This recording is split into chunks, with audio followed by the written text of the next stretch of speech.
mulai. Kalau kalian ingin pembaharuan terjadi di negara ini, kita tidak usah membuat partai baru atau bergabung di partai politik. Cukup memberikan masukan ala bernegara yang baru selain dari yang ada pada saat ini. Selama 20 tahun ini kita belajar banyak dengan 3 kepala negara yang berbeda. Ibu Mega 3 tahun, Pak SBY 10 tahun, dan Pak Jokowi sejauh ini di tahun ke-7. Zaman Bu Mega menyelesaikan banyak konflik politik pasca Orde Baru runtuh dan masuk awal periode reformasi. Lalu Pak SBY melanjutkan dan Pak Jokowi saat ini. GDP sejak Ibu Mega naik dari 1.500-an ke 1.700-an dolar GDP per kapitanya. Lalu SBY selama 10 tahun membuat naik dari 1.700-an ke 3.750 dolar atau naik 220%. Dan alhamdulillah saat ini selama 7 tahun bisa naik dari 3.750-an ke 4.050-an. Naik hanya 20%-an. Luar biasa prestasi mereka. Apa arti GDP per kapita secara sederhananya? Yaitu pendapatan 1 tahun kira-kira 4.000 dolar adalah satu orang bangsa Indonesia adalah pendapatannya 60 juta rupiah. Tentunya realitanya adalah ada yang pendapatannya 60 miliar setahun,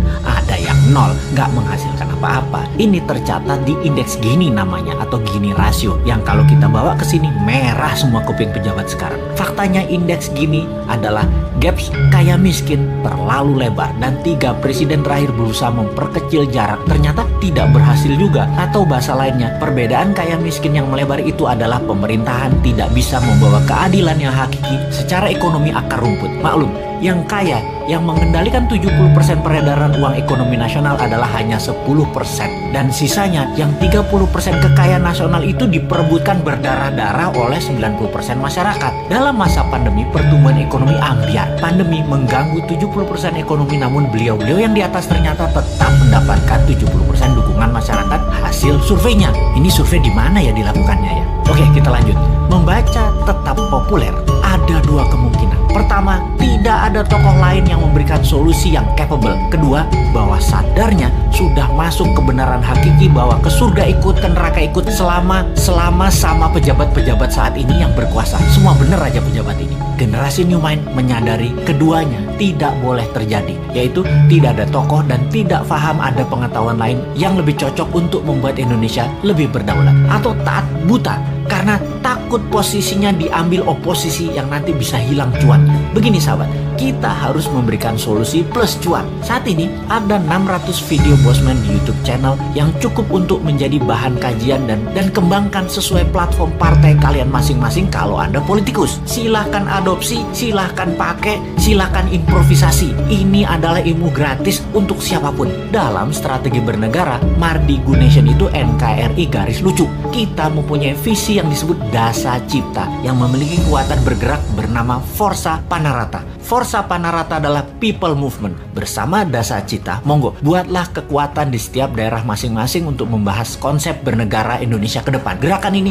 gerakan penyadaran, sadar bernegara. Dasa Cipta bukan gerakan politik, bukan gerakan ekonomi, hanya konsep berpikir untuk bernegara yang sederhana. Dasa Cipta ketika dijalankan yang dibuka adalah kesamaan peluang bagi masyarakat untuk makmur, sehat, pinter dengan cepat.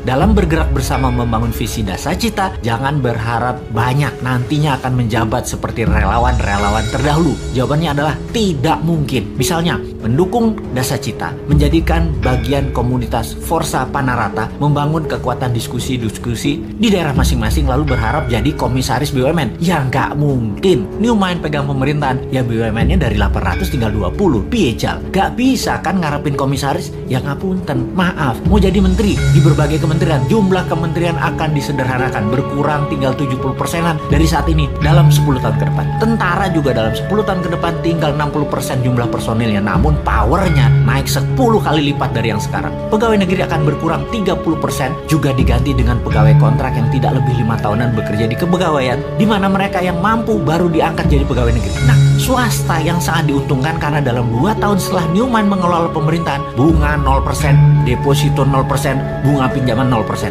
Ini ngeri pertumbuhan ekonominya karena bagi UKM swasta yang usahanya minimum 1 tahun berjalan, usahanya kan banjir pinjaman super lunak bisa 5 kali dari nilai aset. Negara menjadi lebih swasta dan berpihak ke UKM ekonomi bernegaranya karena 70% perhatian sektor ekonomi memang pro rakyat. Bahkan salah satunya agar semuanya cepat, Newman berencana pupuk pupuk bagi petani nantinya tidak perlu BPOM izin. Namun kalau diketahui nantinya ada unsur yang mematikan, penjara 5 tahun produsennya. Jadi kalau sahabat mau bergabung menjadi Avengers-nya Newmind, yaitu menyebarkan informasi-informasi cara cerdas bernegara, maka nantinya Anda hanya diuntungkan dari sisi kemudahan berusaha, banyaknya lapangan kerja di swasta tercipta. Maaf ya, jabatan komisaris tidak ada. Jabatan menteri tidak banyak. Jabatan pegawai negeri tidak banyak. Jabatan ketua badan-badan di negara ini juga berkurang jauh. Maaf banget ya, terima apa adanya konsep Newmind secara utuh. Gak janji-janji banyak karena Newmind bukan politikus dan pejabat